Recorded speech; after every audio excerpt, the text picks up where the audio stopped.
духтари мисрие ки аз тариқи фейсбук қурбонӣ мешавад.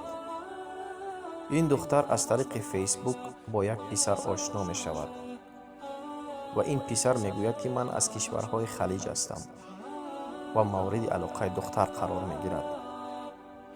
ва баъд аз ин ки робитаашон мустаҳкамтар мешавад, писар эътироф мекунад ки аз кишварҳои халиҷ ҳатто мусалмон нест. вале ин писар мегӯяд омода ҳастам то ба хотири арӯсӣ бо ту ба дини ислом дохил шавам ва барои духтар $1000 ки бо пули мисрӣ 17,000 мешавад мефиристад ва аз духтар мехоҳад ташхисҳои хун, қалб, гурда, ҷигар ва тамоми аъзои баданашро анҷом диҳад. духтар ҳайрон мешавад ва мегӯяд танҳо ташхиси хун кифоят намекунад. писар мегӯяд ман мехоҳам мутмаин шавам ки ту солим ҳастӣ. духтари сода бошад, ташхисотро анҷом медиҳад ва натиҷаашро барои писар мефиристад. писар барои ин ки духтар комилан мутмаин шавад ва шак барои ин писар накунад, бори дигар $3000 мефиристад ва барои духтар мегӯяд ки ман ба Миср меоям ва корҳои арӯсиро, яъне корҳои тӯйро ба анҷом медиҳам.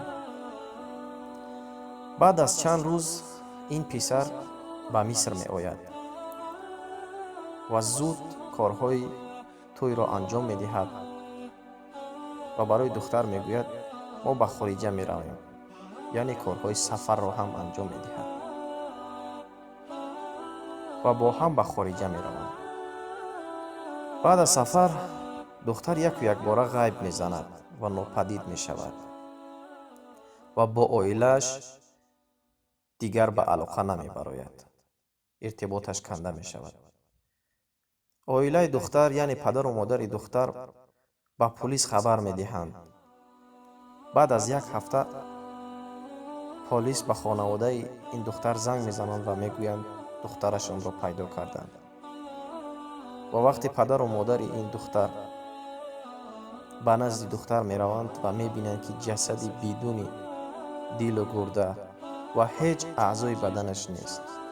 баъдан маълум мешавад ки ин мард узви гурӯҳи қочоқчиёни аъзои бадан буда ва ташхисотро ба хотири он анҷом додааст ки аз саломатии аъзои бадани духтар огоҳ шавад. дӯстон, дар расондани ин хабар кӯтоҳӣ накунед.